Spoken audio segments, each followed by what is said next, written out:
on AFR Talk. Brian Fisher is my name. You are listening to Focal Point, the home of muscular Christianity on Conservative Talk Radio. We make no apologies about standing squarely on the whole counsel of God. We're not going to shrink back from declaring to you anything from the whole counsel of God, even if it happens to be politically incorrect.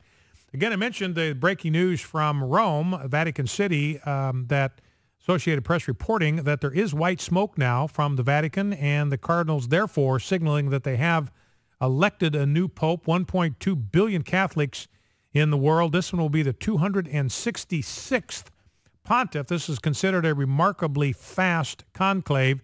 There's some bishop from Italy by the name of Scola. I'm not familiar with him. He's considered to be the odds-on favorite. And perhaps within the hour, in the next few minutes even, the new pope is due to emerge from the loggia overlooking St. Peter's Square to deliver his first words as the Bishop of Rome.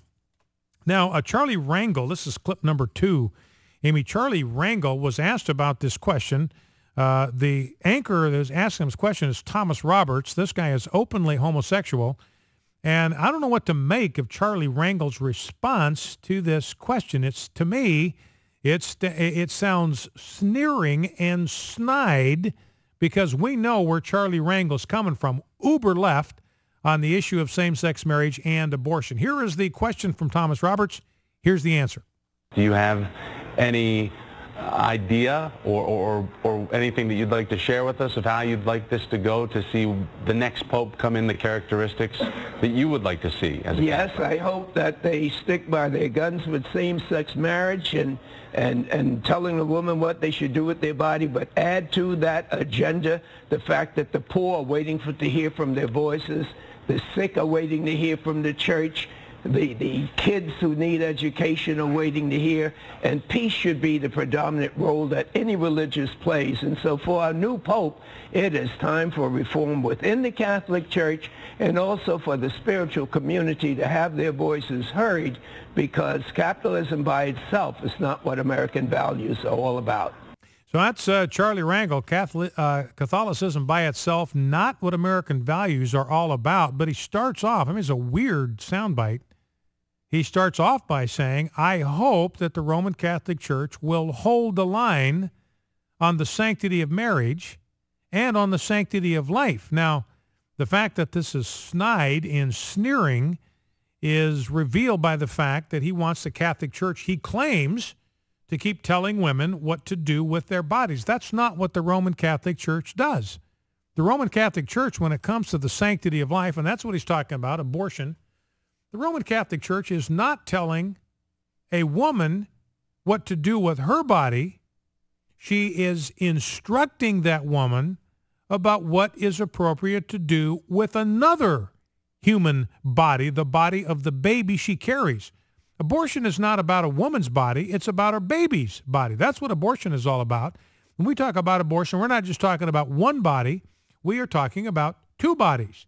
Now, a woman has a right to do whatever she wants with her own body. She does not, however, have a right to do whatever she wants with somebody else's body, and that's what the issue of abortion is all about. So we'll see who winds up being selected as the next pope. And you can pick up in Charlie Rangel, his comments, some of that same ridicule, mockery of the Roman Catholic Church that we see in Hollywood and the media, where it's very snide. We need reform in the Roman Catholic Church. Their values are not the values of America. So kind of a wholesale mockery, ridicule of Roman Catholicism. There's another program coming out. This is going to be on Lifetime Network. And the title of the program is Preacher's Daughters. 1 Million Moms has sent out an alert on this, but this is going to be a reality TV series that follows 3 young women who come from homes where their father is a pastor. Now, I haven't seen this. I think it premieres. When does this thing premiere? Premieres soon. Check it. Let's see if I can find out when that thing starts. Anyway, it's gonna be Tuesday. Let's see. This is going to be next Tuesday is when it's going to premiere. So a week from last night, just 6 days, this thing is going to premiere on the Lifetime television network, and it's a reality show featuring these three daughters of preachers. And the girls that they have selected are girls that have gotten pregnant out of wedlock, that use drugs. And that's part of the problem here. Now, these families, and if I was a pastor, there's no way in the world I would consent to this. I mean, I was a pastor for 25 years. Somebody came to me and said, I would like you to be a part of a reality TV show that's being done by a secular network. I would say, get out of town. I know what you guys do with Christians. I know where you're going to come from on this. I know that you're going to do everything in your power to make Christianity and pastors look as bad as humanly possible. Now, they've got apparently three rebels. Here's the way the first one's depicted. 18-year-old Taylor is set on pushing boundaries established by her strict father, Ken, who is a pastor of the City of Refuge Pentecostal Church, who, following the mistakes he made with his older children, wants nothing more to keep Taylor as his little angel. So it's easy to see where that's going to go. Yeah, the girl is young. She's fun-loving. She just wants to live. She just wants to enjoy life. Her father is this repressive, oppressive tyrant that's trying to keep her in this little parakeet cage. I mean, that's how that's going to play out.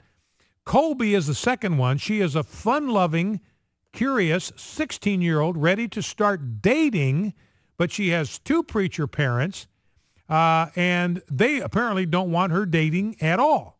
So you know how that's going to go. Here she is. She's fun-loving. She's curious. Her parents, both of whom are preachers, they are ogres. They are Pharisees. They are tyrants. They've got her all bottled up and caged up so she cannot enjoy the fun that she wants to enjoy. Olivia is an 18-year-old teen mom who, after partying hard, using drugs, and drinking in high school, dramatically changed her life after the birth of her daughter. And then, so apparently she kind of comes back to the faith and comes back to a walk of integrity and character, but she doesn't know who the father of the baby is, and apparently one segment's built around the paternity test. I mean, she apparently was so adventurous that she doesn't even know who the father of her baby is until this paternity test is done.